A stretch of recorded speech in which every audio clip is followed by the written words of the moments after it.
बियाह होला लड़का और लड़की दोनों के, तो दहेज खाली लड़की के बाप का है देता। जब भाव लागेला लड़का के तो विदा होके लड़की का है जाली।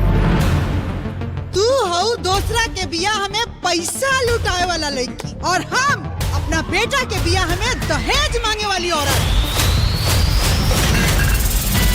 अगर राधा ये घर में आ गई तो ये घर की किस्मत बन जाए। हमरा खाती बहुरानी और नौकरानी में कोनो ज्यादा फर्क नहीं। कितना भाव बा और बेटा के? 25 लाख बोले बानी, तू कितना देबू? पूरा 1 करोड़ रुपया। और ये दुनिया में सब बिकेला बेटा, बस कीमत सही होके की चाहिए। 1 करोड़? बाकी हमार नए को शर्त बा।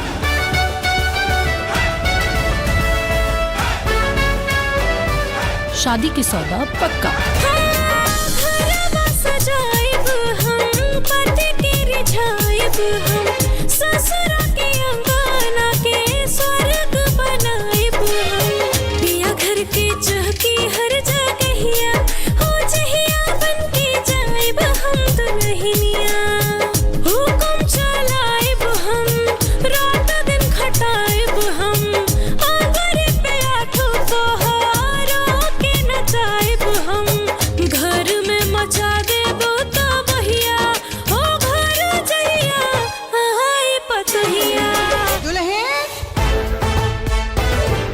करोड़ की कन्या देखे खातिर ये 5-10 रुपया के चिल्लर लेके आयल बानी लोग। मुंह दिखाई में कम से कम 500 रुपया देवे के चाहिए। आपन मुंह दिखाई केहू अपना मुंह से मांगेला का है?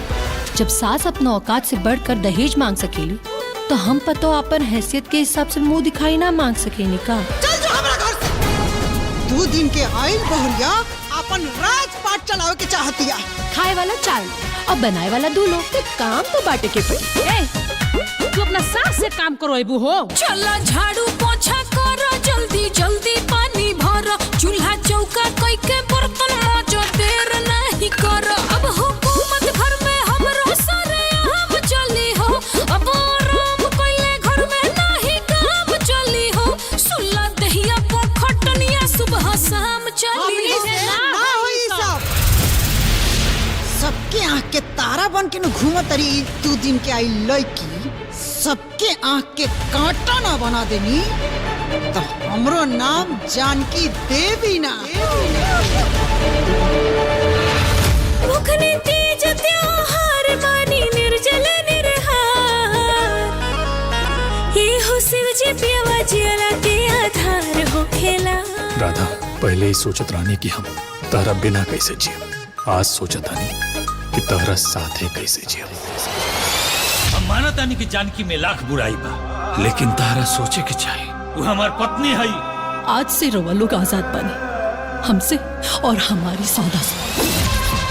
बटोरा ही कागज और लगा दा आगे करा में, मिट गई राधा के वजूद ही पर से। एगो लड़की के जिंदगी में ना 2 माई होली, एक ऊ जो कोख से जन्म देवेली, दूसर की ऊ जे अपना घर परिवार अपना जिंदगी में जगह देवेली।